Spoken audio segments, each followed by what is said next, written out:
আসসালামু আলাইকুম। আজকে আমি আলোচনা করব 66/11 কেভি সাবস্টেশন কিভাবে কাজ করে। তো প্রথমে আমরা দেখতে পাচ্ছি সাবস্টেশনের ইনপুটে দুইটা যে 66 কেভি ইনকামিং লাইন 2টা যে সাবস্টেশনের ইনপুটে আছে। ইনপুটের ট্রান্সমিশন লাইন থেকে ইনপুটে আসছে।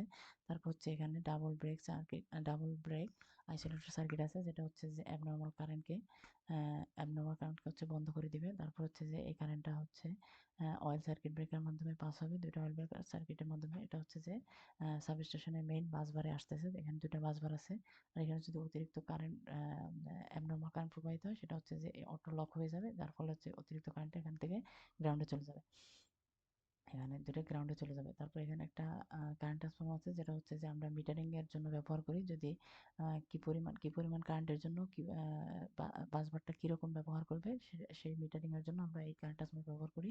তো বাসবারের সাথে আমরা দেখতে পাচ্ছি এখানে একটা পটেনশিয়াল ট্রান্সফর্মার আছে। এই বাসবারের সাথে পটেনশিয়াল ট্রান্সফর্মার আছে। এটা যে আমাদের কি পরিমাণ ভোল্টেজ এখানে প্রবাহিত হচ্ছে তার একটা মিটারিং মান আমরা যে অ্যানালাইসিসের জন্য ব্যবহার করি।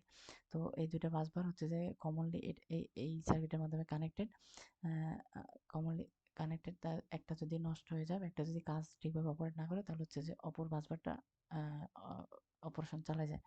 এখানে আমরা একটা লাইটিং আঁচটা দেখতেছি। এখন যদি এখানে অতিরিক্ত কারেন্ট প্রবাহিত, তাহলে লাইটিং আঁচটার মাধ্যমে অতিরিক্ত কারেন্টটা গ্রাউন্ডে চলে যায়। তারপরে এখান থেকে আমরা দেখতেছি যে একটা একটা দুইটা লাইন চলে গেছে। দুইটা লাইন যে 66 KV 66 KV line, 66 KV outgoing line চলে গেছে। এটা যে আমাদের প্রয়োজন হলে এখান থেকে 66 কেভি আউটগোয়িং লাইন নেওয়া যাবে। এটা সাধারণত যে ইন্ডাস্ট্রি বা অন্য যে কোনো ট্রান্সমিশন লাইনে আমরা প্রয়োজনে দিই এখান থেকে। তারপরে এখান থেকে আমরা দেখতে পাচ্ছি বাসবার থেকে দুইটা লাইন আসছে, যেটা যে কারেন্ট ট্রান্সফর্মার এবং অয়েল সার্কিট ব্রেকারের মাধ্যমে পাস হয়ে এখানে একটা ট্রান্সফর্মার আছে, যেটা 66 কেভিকে 11 কেভিতে রূপান্তর করে। এখানে দুইটা ট্রান্সফর্মার আছে। তো এই লাইন দুটার মাধ্যমে সিটির মাধ্যমে সার্কিট ব্রেকারের মাধ্যমে 11 কেভি বাসবারে কারেন্ট আসতেছে। এইটার মাধ্যমে 11 কেভি বাসবারে কারেন্টটা যাচ্ছে। তো এখান থেকে যে এই দুইটা সেম এই দুইটার অপারেশন সেমই। যদি দুইটা বাসবারে কোনো বাসবার ঠিকভাবে অপারেট করতে না পারে, তাহলে যে কমন পাস কাপলের মাধ্যমে আমরা এটা দুটোই অপারেট করাইতে পারি। যে যদি একটা প্রবলেম হয়, বাকি কাজটা যে একটা দিয়ে চালানো যাবে।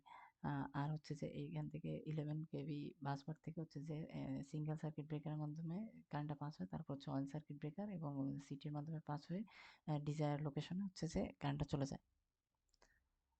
এখন আমাদের যে এখন দেখবো যে 11 কেভি বাই 400 ভোল্টে কিভাবে একটা সাবস্টেশন কাজ করে। তো প্রথমে আমরা দেখতে পাচ্ছি যে এই বাসবারে যে ট্রান্সমিশন লাইন থেকে 11 কেভি লাইন আসছে।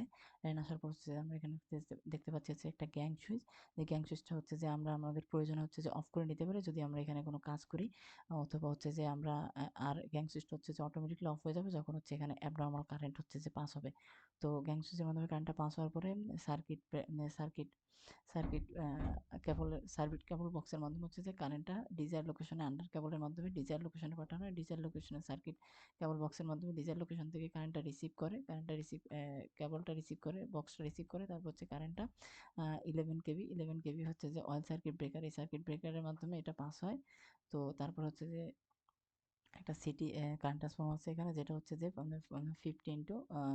50 অনুপাতে যে কারেন্টটাকে মেজার করে মিটারিং পজিশনে অ্যানালাইসিসের জন্য আমরা এটা যে সেট করে দিতে পারি যে এর বেশি হলে যে সার্কিটটা অফ হয়ে যাবে। তো এখান থেকে কারেন্টটা 11 কেভি আসার পর এখানে একটা ট্রান্সফর্মার আছে, যে ট্রান্সফর্মার 11 কেভি 400 কেভিতে রূপান্তর করে, 400 কেভিতে কনভার্ট করে। 400 কেভিতে কনভার্ট করার পরে যে 400 ভোল্টে কনভার্ট করে। 400 ভোল্টে কারেন্টটা যে মেইন অয়েল সার্কিট ব্রেকারের মাধ্যমে পাস হয়। তারপর সিটির মাধ্যমে পাস হয় 12/5 অনুপাতে। তারপর যে এটা একটা বাসবারে চলে যায় 400 ভোল্টের বাসবার। যে বাসবারের মাধ্যমে যে ডিজায়ার লোকেশন যে যায়, এটা কনজিউমারের কাছে, বাসা বাড়ি বা যে ইন্ডাস্ট্রি যেখানে আমাদের প্রয়োজন সেখানে যায়। যেমন এটা দেখতে পারি যেখানে একটা সিটি থাকবে, কারেন্ট ট্রান্সফর্মার থাকবে, তারপর একটা অয়েল সার্কিট ব্রেকার থাকবে, তারপর ডিজায়ার আউটপুটে যে কারেন্টটা চলে যাবে। এই বাকি সবগুলোর কাজ সেম। Thank you.